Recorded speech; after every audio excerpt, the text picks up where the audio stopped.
Let's be real. Men get a pat on the back for chasing adventure, pleasure, and success. Women, we're told to stay in our lane, be nice, and not wanting too much. Sounds familiar? Well, my guest today, Sue Camaione, wasn't having it. Her new memoir, The Practical Seductress, is a hilarious, raw, and eye-opening journey of unlearning the rules that keep women small.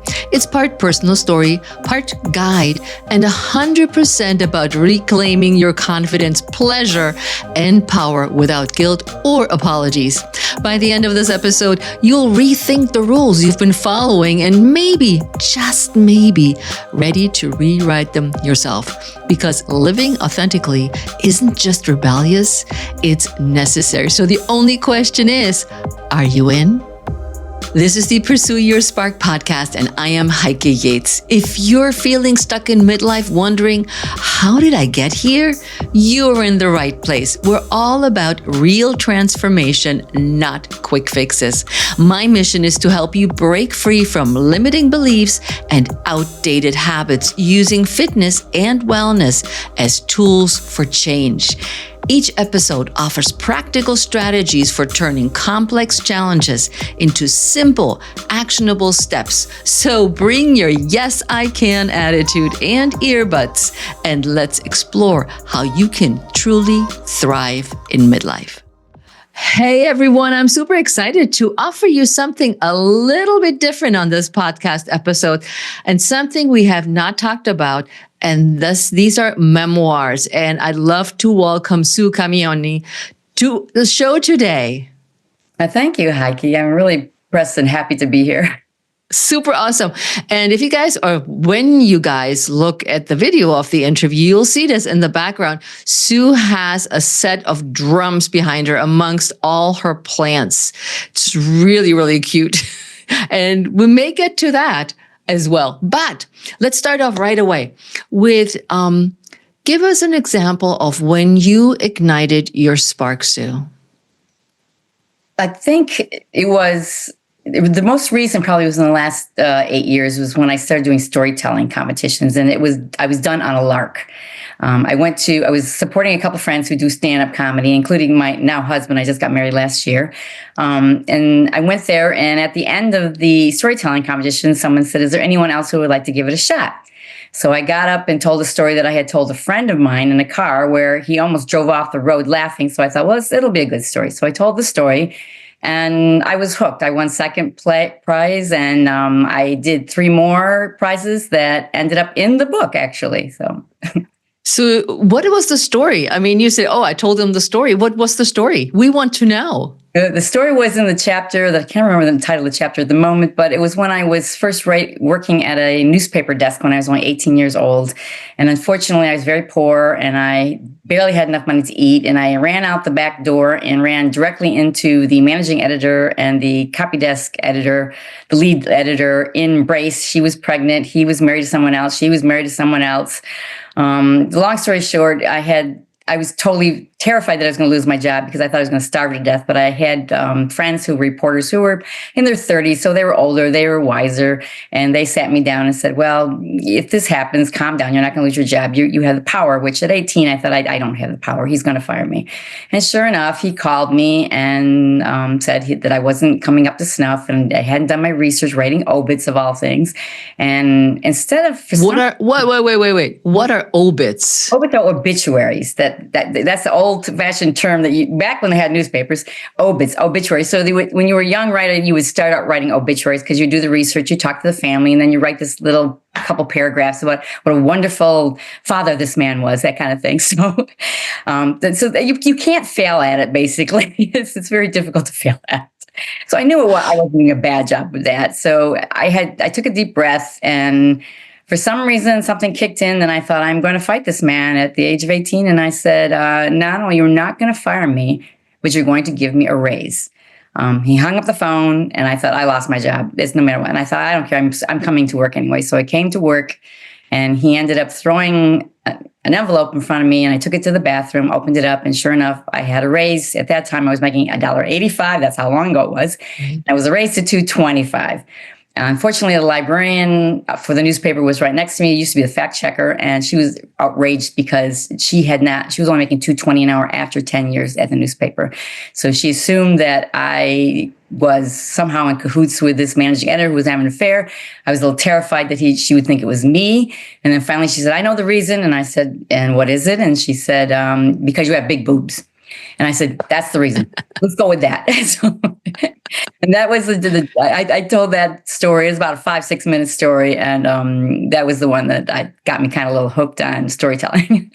So, guys, you hear that Sue is a writer. So we haven't asked her exactly what she's doing, but she's here with her book, The Practical Seductress and How I Learned to Take My Hat and Run. And that's how we met. She sent me her book, and I thought it would be a wonderful topic to bring her on the show, not only talk about her book and her memoir, but what really is deep down in the book as far as we women are concerned. But before I ask you the next question, tell us a little bit more about the background that got you to where you are now, where you're writing the book or wrote the book. Well, I had stacks and boxes of journals that actually went back as far as my childhood. And after going, I thought, it was in the midst of COVID. I was only working on a part-time schedule as the mentor and trainer for healthcare researchers and business development capture at one of the contract companies here in the Washington, D.C. area. And I thought, well, what am I going to do in my other 4 or 5 hours of free time? And so I looked through all my journals and I started tagging things and trying to find what was going on. And I just started writing a memoir from there. I didn't know it was a memoir. I was just writing stories to myself. I didn't know who was going to read it, who was going to want to read it. I've done a lot of writing in my life, but it's almost all nonfiction and writing for government agencies. So this was sort of a little bit on the storytelling side. I wanted to be not just my life, but a story about what was this about. So after writing 140,000 words, I couldn't figure out what this was about. I had to go through the whole thing again. To make a long story short, I ended up with 78,000 words, and the clear theme that kept arising throughout my life, which guided my life and challenged my life, and many, many other women, is the sexual double standard in a world where men can seek adventure, but women find shame, all in the pursuit of pleasure. And that theme, once I had that theme, I cut out the other 80,000 words, and it was a lot easier to become an actual story and to understand, what was your life purpose. And as you get older, if you're over the age of 56 years old, you start wondering, what is my legacy? What am I leaving behind? And really, it's more of understanding who you are, what you stood for, and what it might mean. I didn't think it was going to mean anything to anyone else at the time I wrote it, though. Very interesting, because many women hit midlife over 50 and feel like they lost their spark. It's like, my brand is all about pursuing your spark. What's one shift that can help them reignite that sense of excitement and possibilities in their lives?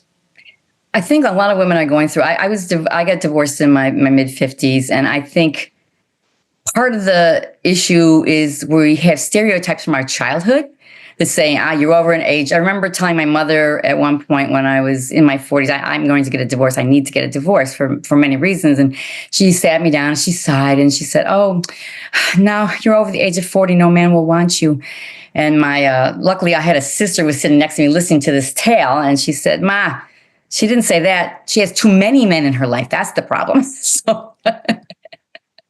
But it still kind of sticks with you, when you start dating and you start going out there, you're thinking, okay, nobody's, and sure enough, the first few times I put anything on an app, with somebody much older, and it's just like, what is going on here?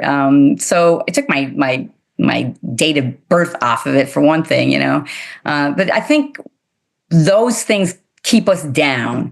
And I ended up I said, what is it I love? What's joy? What brings to me, movement is joy.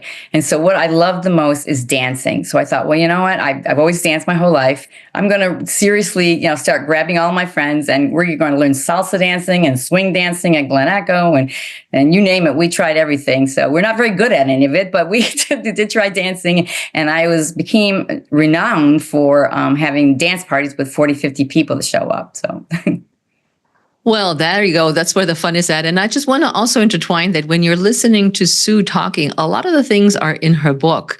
Because I did read her book from cover to cover. And so the questions are around the book, but also about our sexuality and exactly what she said, that men go get away and like, aha, everything's great. And I totally agree with what you just said about the good girl syndrome, we're raised in a certain way. We're here to be polite, accommodating, and not too much of anything. We're supposed to be quiet and laying low. So a party with 50 people is definitely not laying low.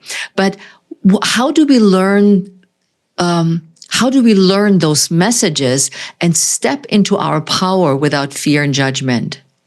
Well, I don't know. With me, it was many, many years of different therapeutic modalities, including psychedelic therapy. So I tried whatever it everything under takes. the sun. Whatever it takes. Yeah, I think I've always had very strong friends, either strong girlfriends or two of my closest friends are male gay friends. And I don't think I could do anything without, I actually had once I was divorced, I didn't have a divorce party. I had a gratitude party, and I invited all the people who supported me over the years with me, basically telling me, you're fine, you'll get along, you're a fighter, no problem. I had one friend actually take me out. And as he was going from place to place, we were in a shopping mall. He was going 1, 2, 3, 4, 5, 6. And I turned around. I said to him, what are you doing? He goes, I'm counting, because I was whining about, how am I going to find anybody today who's going to want me, blah, blah. He said, I'm counting the number of men who open the doors for you, and you don't even notice. But he says you do, because you take a step back and go, oh, thank you, as if it had never happened just 5 minutes ago. And so he kind of slapped me around, right?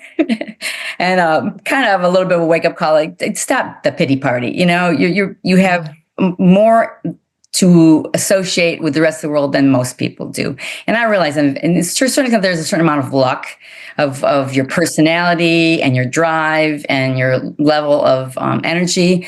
But I'm a vegetarian my whole life, and I work out for almost an hour a day. So I think those things kept me going. And I noticed that whenever I'm in turmoil, I will go back to the gym or back to a class or just start dancing, whatever I can do. Even during COVID, I had a Friday afternoon dance group that I had done on Zoom with a number of friends. Then we sit down with a glass of wine and talk after. But well, so any calories we lost, we put back in. But you think about it, so dancing and exercising are good ways to, like I said, step into your power and own your power. Because when it comes back to when we're talking about the stories in your book, many women are so hesitant to own their desires because of the fear of being judged. It's like you said, oh, I had a party with 50 people, and you're like, yeah, whatever. But when we're talking about desires and the fear of being judged, how do we push past that? And how do we live unapologetically and say, well, like you said, well, I just do it? Because a lot of women don't. I was also very lucky, though, that my parents were very young. They were teenagers when they had me, and they were very progressive. And my grandmother was a suffragette, and she was also very progressive. So to a certain extent, despite the fact that I was running into these social restrictions, I had this background. And the other thing that was very lucky for me was I was almost 16 years old before I was developed and went to the age of menarche. So I had a chance to develop a sort of a kind of caustic, snarky personality that overcame a lot of issues and difficulties that younger girls in my cohort were going through. And I wasn't, because I looked like a 12-year-old boy until I was, almost 16. And then suddenly I became develop into Marilyn Monroe body. So it was a little bit of a shock to myself and to everyone around me, including men who did not even recognize me on the street anymore. Well, that's when we all start to bloom, right? But when it comes to the desires now, so we're imagining now at our age, I'm 63. I don't know how old you are. Older. But we have desires. So how do we embrace these desires now? What do we do? I think they did a survey, I can't remember, believe it, maybe it was MIT, where they did ask women how they felt at the age of menopause. And they were very shocked the male researchers were shocked, the female ones weren't, that women were having a much better sex life in their 50s and 60s than they had ever had before. And they, across the board, asked, why is that? Then they said, well, they had more free. They felt open to use toys and lubrication and all kinds of things. But the main reason which shocked the researchers, is I don't have to worry about getting pregnant anymore. I can do whatever I want. So I thought, well, that's actually a pretty good reason to suddenly feel free. So. And it's also when you think back in the days before we were all much more liberated than we're now, and where women have kids by themselves and they don't have a partner, husband or whatever. And they're just like, I just want to be a mom, and how liberating that is now. But back in the days, I remember when I got pregnant with my first child when I was 27, and I had no contraception. I was like, this is all going to be great. This is going to work out. I will never get pregnant. And boom, of course, so much for safe sex. I got pregnant. And my thing, and that's not that long ago, I was thinking, I don't want to be a single mom. I don't want to just, be responsible for this whole thing. We got pregnant. We're going to marry. And this is how it's going to be, the old role model of womanhood. So meet a guy, get pregnant, get married, live happily for however long you live with that person. But that has changed so much. And I agree with what you said, is that we become more liberated in the sense that the pill helped us be more liberated. And also society is way more open to women that want just a child and nothing else. Or let's backtrack a little bit, who just want to have pleasure. What do you think? Well, most of us were raised, and even including my kids, were raised in an era of sex education being about pain, death, pregnancy, everything that could possibly, infections, everything that can go wrong. Very little, zero to pleasure, how a woman has pleasure, which is, I had a couple of men who read my book who sent me comments saying, I think every man should read this because then they'll at least know where the body parts are. So that's very true. And I think a lot of women don't even know. I've had the situation where I had a sister-in-law who is a lovely, lovely person. She's no longer with us, unfortunately. But she had not had an orgasm until she found a lover at the age of 42 after she had been married and had 3 kids. And I do remember her calling me at, it was 4 o'clock in the morning, Arizona time, and 7 o'clock my time. And the first thing she said was, now I get your jokes. And then she proceeded to tell me that she had her first orgasm. So, But I think we still see that, particularly people who are born in very religious or very socially restricted backgrounds, or in neighborhoods that you did not allow. I was also lucky because my grandmother was divorced, one of the only divorced women around, and she would not allow anyone to put her or anyone else down in her presence.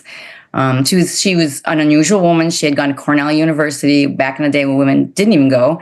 She was arrested as a suffragette because she was driving a car, and the reason they arrested her because she was a distraction to the other male drivers. So, yeah, that's a good story. And I do dedicate my my memoir to her. Yeah, you do. And also you describe your own sexual encounter with an orgasm and how that was for you. So, we told you the title, it's The Practical Seductress. And so we're diving also into more practical things here in this interview. So when your book redefines seduction beyond relationships, how can women use seduction as a form of self-expression, leadership, or confidence? I think the first thing is to seduce yourself. And I think women, probably at any age, but particularly when they're younger, you need to educate yourself on who you are, which parts, what you're handicapping men if you're cisgender. And even if you're lesbian, you would be handicapping yourself and your partner if you don't know what you find pleasurable. And you have to give yourself that okay to even try and experiment a little bit. And many, many years ago, I don't know, I'm old enough to remember President Carter, Jocelyn Elders was the Surgeon General at that time. And she said that they were having an epidemic of teenage pregnancies. And she said that it would be good to teach masturbation and sex ed class, and all, what broke loose. But I actually know what she was talking about, because boys don't have to learn this. Girls do. I was at a dinner party recently where the question was, when did you lose your virginity? Because they talked about my book, and I have a chapter called The Frustrated Virgin, where I lose my virginity and end up getting broke, homeless, and everything else. But all of the men said, 16, 17, 18, whatever. And the women said, 19, 20, 21, whatever. And then I said, when did you have your first orgasm? Mm-hmm. And the men said, you just asked us when we lost our virginity. And the woman said, oh, yeah, I was 23. Oh, no, I was 26. Oh, no, I was almost 30. And the men were like, what are you talking about? And we had to explain what was going on. And I think I see there's more openness now with the body positivity movement. I have a 35 and a 38-year-old. They have a very different way of looking at gender fluidity that I think our generation is not. I think it's just to embrace the feeling and the understanding that pleasure is not a horrible thing. If you feel joy, desire, that should be part of being a healthy life. If you look at Maslow's hierarchy, the original one, he has on the very bottom level of that is food, water, air, but also sex. And I think, and of course he got into deep trouble for that. But I think we tend to forget that we're mammals first, and then women. Oh, you mean that's why I like to cuddle with my husband? Exactly, because you get that oxytocin rising is better than anything else. Yeah, I can see that as we're getting to know ourselves and our needs more, this also translates into our confidence, that we're not not educated, that we don't know how to get an orgasm. We don't know what our body parts are called and how sex happens. And I'm really surprised at your dinner party about what the men said, weren't you? I was, which is why one of the men who read my book and said this should be given to every man, every heterosexual man on the planet. But at the same time, I think that they may have been fooled. Like one man said, but I had this woman, I was with this woman for 3 years, and she's always said she had an orgasm. And it wasn't until much later that I learned she hadn't, because she faked it with me, or she'd say, yes, I did. It wasn't until someone actually had an orgasm with him that he realized, wow, that wasn't fun. And I think for men, it's a lot more, again, we're talking heterosexual men. It's a lot more fun to watch a woman in the throes, and then you feel like, oh, look what I did. So than it is not, so it does benefits men and women. I think the patriarchal, sort of that puritanical look at how women are, it's also a disadvantage for men too. I think a lot of men have also suffered as much as women have under the same system. So I know so many of us can relate to this. You're fine 1 minute, then suddenly your belly doubles in size. You're bloating and in so much pain, you don't even know what to do. You're wondering, why does this keep happening to me? Or maybe it's the constant gas you're trying to hide, the sluggish heaviness after meals, or those frustrating days when nothing seems to move at all. You've tried cutting out foods, drinking more water, or ignoring it altogether, but the pain is so great and you just want to be done with this. It's draining, it's overwhelming, and you're left thinking, is this how it's going to be now in midlife? That's why I created Belly Bliss, how to combat bloating and digestive issues. The course will help you uncover the foods and habits that might trigger the bloating and the pain it causes. We'll focus on simple strategies without overcomplicating your life, and these strategies will make a difference. So you don't have to keep guessing or putting up with this. Let me help you feel good in your body again. Reduce the bloat. Click the link in the show notes to get started today. Yeah, but I think what you just said, I have to say, I disagree a little bit when you said, oh, look what I've done. Now she has an orgasm. Pat yourself on the back for a job well done. I disagree with that. I'm like, come on now, everybody take responsibility and actually have communication about what things feel, right? What we cannot expect. I remember a story from somebody who said to me at one point, "Oh, my girlfriend had 100 orgasms in the last hour." I'm like, "Yeah, show me a woman who does that. 100, really?" And he was convinced it was 100 orgasms. I'm like, "Nah, nah, she would be exhausted." But it's like, I think we need, and that's what your book is all about too, is we we're told that we still need to be modest. We oftentimes what's the word I want to use? That we need to accept what is given to us without question and celebrate the desires that we have or that we're given instead of owning them ourselves. And how do we unlearn this shame or even the fear of reclaiming the pleasure? Yeah, and I did not shy from the fact that many times when I was seeking pleasure, I was punished in the book. And Tell us a story. Tell us a story. Well, probably the first one that comes to mind is I was 19 and everybody else had lost their virginity except me. Even my mother had me at the age of 19. So even my own mother beat me at the pool, So I was looking, and I was a biology student at the time, and I was dissecting animals, and I smelled like formaldehyde for a year. So there was a reason not to be dating. Finally, I cleared up and I smelled better. And I was asking my roommate, how do I get laid, essentially? And she gave me some lessons, and it was during the time of Cosmo and Helen Gurley Brown, and it was all based on how to find the right guy and sexual desire and so on. So I was thinking I'm really missing out on something.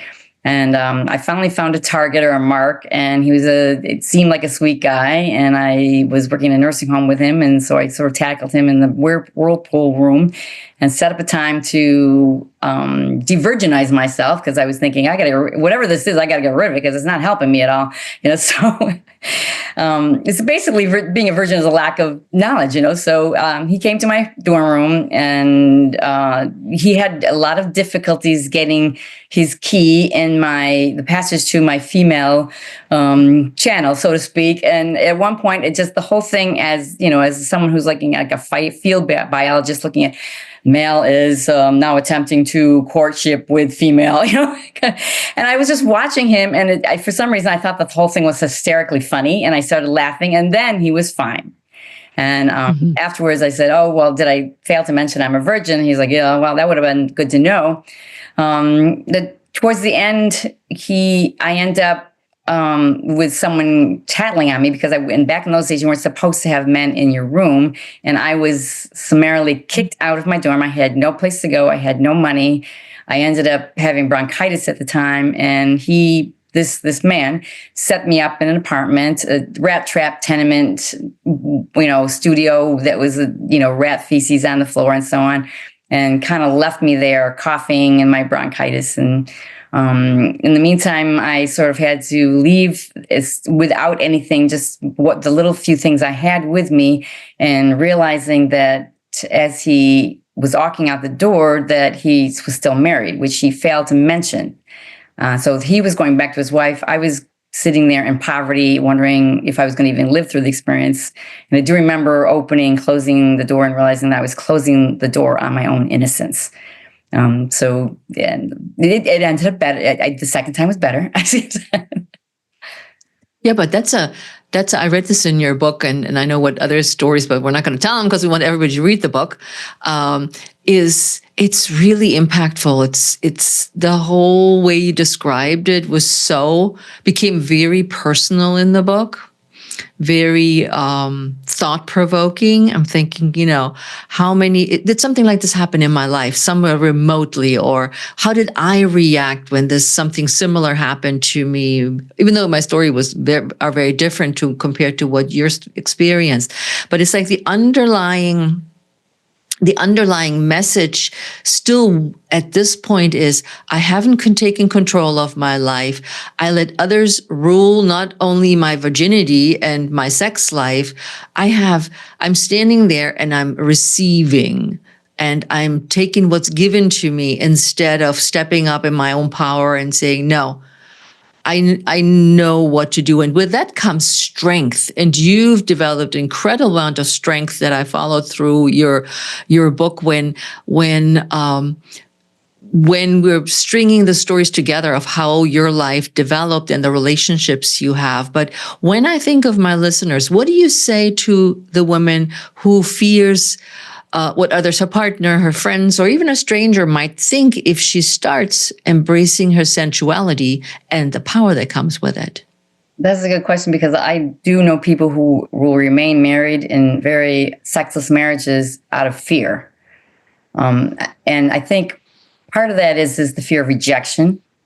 And we live in a society where women are very much judged constantly.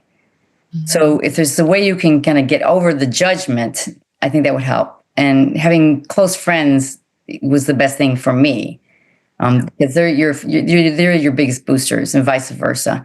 And I think what surprises me, though, is that how many younger women have identified with this tale, because many things that I've lived through, you've lived through, I thought had somewhat become passé, and in fact, it hasn't. And as a matter of fact, many of them were probably in the worst situation because they thought they were supposed to be casual. And what was missing in their lives, and also many men's lives, is the intimacy and the connection and feeling accepted. So part of that has to be you looking at yourself and saying, okay, I don't look this great. I'm playing soccer with my boobs nowadays, whatever, is happening in my body, but I still accept who I am in order to be able to, move forward, to live with, be with, or even have a sensual relationship with anyone else. And it's not just sex. To me, it's like sensuality is far more important than sexuality in some ways. Yeah. I think the sex comes when you're sensual, when you're connected, when things just jive and you're like, yeah, let's go for it. Yeah. But the fear is definitely something. And you just, I think the fear with the description in that story you just mentioned in your book, where you were sick in a room alone, rat infested, no money, left behind. I think that so many women, in one way or another, if they're in relationships that are not healthy and not balanced, still fear that it's there for them. And what would you say, based on your experience with that kind of fear? What are steps that you took that helped you? It's hard to say, because you got to go back to your youth. I think, unfortunately, it's really basic personality. There's something in my personality which is a bit of a fighter, which is what the man says when he left. He says, "You'll be fine. You're a fighter." And so despite what else he had done to me, I was thinking, I kind of am. And I think that was what helped get from point A to point B to point Z kind of thing.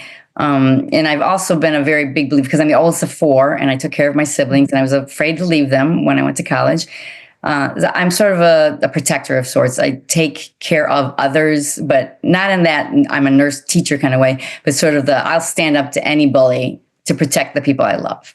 And I think that key part of my personality, and also having been a tomboy until I was 16, was a very, it was, I can't imagine how lucky I was that happened. At the time, it didn't seem lucky, but, but now I realize that being able to develop my personality and to have some strength and fortitude before I changed into a woman, it was a huge benefit. And unfortunately, young women nowadays, the age of menarche is younger and younger and younger, and it's getting more and more difficult for them to be able to develop a strength of feeling this is who I am, and before they get the onslaught of the double standard that's thrown at them in every life. Yeah, I can see that. And I see that too with a lot of women. That exactly what the example is like. They're getting younger, they're getting more dependent, they're more like, I need to be in a relationship. And then they're stuck. And then it's all hell breaks loose. But in your book, you dive, and we touched on that just a little bit, into the sexual double standards and its lingering effects of it. Why do you think this message is especially relevant for women today? Today, I think it burst forth with the hashtag #MeToo movement. I had been in a DC professional women's group, and I was probably 20 or more years older than everybody in that group. And I told the story, which is in the book, called Sitting with Scissors, where I took care of the sexual harassment in a sort of old school fashion. He was a very big, burly kind of cowboy type, and I was using big industrial scissors to cut up galley proofs at the time, they were called. And I had turned around when he came very close to me with his belt right near my face and just used my scissors to point it exactly where it needed to be. And guy jumped back, a little frightened, but called me a B word and everything else. But I was telling that story in a kind of humorous fashion, and we put it into the presentation because we were talking about what to do about sexual harassment in the workplace. And I had two of those women come to my book launch, and they read the chapter Sitting with Scissors, and they said they were blown away because I had told the story very short in a very comical way. And they thought, oh, she's fine, everything's taken care of. She didn't really go through anything bad because, that's Sue. And they said when they read the chapter, they both were just, wow, you really did go through things in those days, things that even now you wouldn't be allowed to without being reported to HR. But nonetheless, one of them had gone through a similar situation, and the guy was fired, but because he had harassed like 4 other women, he was a serial harasser. But in those days, I was asked why you didn't report that, or why you wouldn't report a rape or whatever. It's like if you were reported back then, the question was, what did you do? What were you wearing? What did you say? Were you being too sassy? That was always my favorite, being too sassy, which was kind of my mark and trade. And now I thought that had gone away, but this woman who was dealing with this sexual harassment in the workplace said that she had gone to HR, and she was almost asked the same thing. So what did you do to say to him? Did you say no to him? Did you do this? Did you do that? So one of those things that came out was that when you are sexually harassed, you make it a very loud no, even if you have to do it in public. And that will take care of most of the problems. Not that he will stop necessarily, but that you have now made it clear. And I think women are afraid to make it clear. And that's partly because, as Margaret Atwood said, men are afraid that women will laugh at them. Women are afraid men will kill them. So part of the fears that come out and the safety issues that come out is true. You may get physically harmed, and so it keeps you smaller than you want to be. It keeps you encapsulated. It keeps you fearful. And I think that's a lot of what happened. And I actually think part of the reason I got married so young was because I was wanting to be safe. Mm-hmm. So little did I know, I'm an oceanographer, and I was never home, so I wasn't that safe. And it's very clear from the story that you're telling about that time when he was out in the ocean doing whatever he's doing or not doing, for that matter, and how you created your own community, and how that then translated throughout the book until where you're now. He's gone. You have a new, much more loving, understanding person in your life that you just married, as I found out. And you changed, you turned things around for yourself. But you also, like you said, you were a tomboy. You were going out there, you're going after it. You're not going to take it lying down, as I would phrase it. You're like, okay, I'm going to go. But for the woman that is looking to emulate you, or they will all learn from your book, I know that. But then they say, what do I do? How do I give myself permission to do all these things that I desire to do, that I crave? And again, women in midlife, we have desires, we have needs, we're changing as we're going. I think every 10 years, our orbit changes a little bit with the desires and the needs we have. Is how do we do this without guilt, fear, and apologizing? I think the first thing probably would be to really set yourself down and what brings you joy. Because what's missing in our lives, we have this capitalist society is very production oriented. If you're not productive, you're not a real person, and everything is geared towards work, work, work, study, study, study, make money. But what is constantly missing is companionship, intimacy, connected in connections, and that plain passionate joy. And joy, it doesn't have to simply be sexuality. It can also be in anything you do. I think one of the reasons the dating apps don't work very well is that's missing that piece.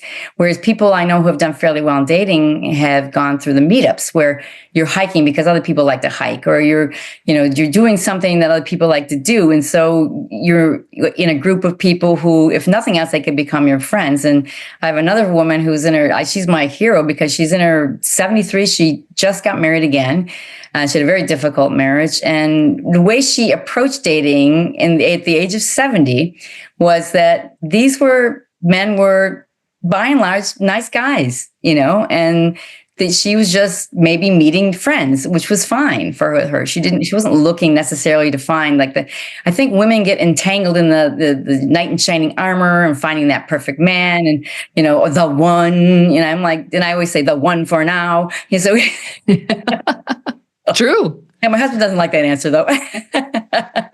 It's okay. We have a freedom. It's okay. And so that's true. A community, create a community with male, female, whatever your preference is. Any of the listeners, we don't know what your sexual preference is, but it doesn't matter. It goes for all of us that are listening in midlife to that podcast, that we can, follow the desires, and we don't have to feel guilty about that. It doesn't have to be what I always say. What I always hear is like, oh my God, he was so dangerous. And that's like, yeah, red flag right there. Dangerous, not good. But how do we approach this whole topic without apologizing? Because women apologize every freaking time about everything. You tell us, Sue. I'm not sure what the answer is then. I mean, if that's for someone else, for myself, it's just, authenticity, being honest with yourself. I make mistakes. I'm going to make more mistakes. I just want to make sure I make new mistakes, not old mistakes. And I think the fear of failing is what a lot of people face. And I would say if you don't fail, you can possibly ever succeed in anything in life. It's actually an impossibility. So go out there, have fun, and fail away. There you go. Couldn't have said it better. But before we close this topic, I want to ask you the SPARK framework is strategy, purpose, authenticity, resilience, and knowledgeable. What is one of those tips that you can give our listeners that are around the SPARK framework? Pick either strategic, purposeful, authentic, resilience, or knowledgeable. I'll pick authentic because I think as a memoir writer, I would like to see everyone have a voice to tell their story. I don't care if it's telling it into a little audio tape, telling a friend, a child, a grandchild who probably is going to be bored, but you can still tell it.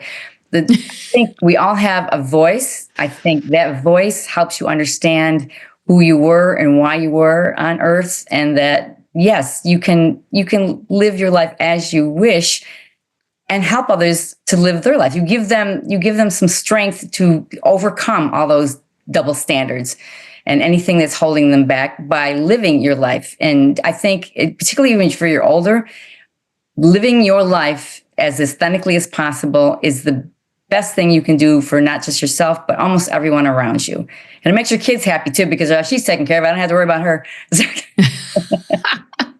Well, that's a different topic, right? Now, Sue, what are you most excited about right now? I'm excited about, I love doing the podcast. I'm having wonderful conversations with people that almost all women, but just absolutely amazing. And I think most of them are defying those ageist stereotypes. I think I'm meeting a lot of people who are over the age of 50, 60, 70, who are really challenging the way we look at age in the society. And that is really exciting to me. And I'm also writing a rom-com. I started to write a second memoir, but it was too depressing. Actually, 60 pages I threw away. So now I'm writing a romantic comedy about a 50-year-old woman who's just left a bad marriage and she's divorced. And her friend has challenged her to do 20 dates in 20 days with 20 different men. And of course, the first thing she does, being practical, is to do speed dating to try and get it out of the way. And during all this, she runs into the old lover that she swore she'd never see or talk to again. Don't tell anybody else, because don't tell more. Don't tell more. Yeah, so I decided to write something that would make people laugh instead of cry. A good plan. I hope you took notes during this interview, and if not, listen to it again. And if you like to get Sue's book, then you can get it in any of the major retailers, the Practical Seductress, and she also just released the audio version for you to take on your next walk with you. I'll leave a link in the show notes so you can get your hands on her book or the audiobook. But does your belly feel like it has a mind of its own? One minute you're fine, the next you're bloating, uncomfortable, and wondering, why does this keep happening? It's frustrating and exhausting. That's precisely why I created Belly Bliss, how to combat bloating and digestive issues. We'll uncover what's triggering your bloating and give you simple, effective ways to feel better fast. Click the link in the show notes and feel better right away. And if you have any questions about staying consistent with healthy habits or creating a fitness routine for your busy midlife, send it to me and I'll answer it on air. There's a link in the show notes for you to do just that. Before we wrap up, let me ask you this. What would you go after if fear of failure wasn't in the way? We've been there, hesitating, second-guessing, wondering, what if I fall flat? But what if failure isn't a dead end? What if it's the launch pad for something bigger, bolder, and better than you ever imagined? Next time, we'll tackle the fear that keeps you playing small and how to break free so you can take fearless, unapologetic action towards your goals. Trust me, you will not want to miss this episode.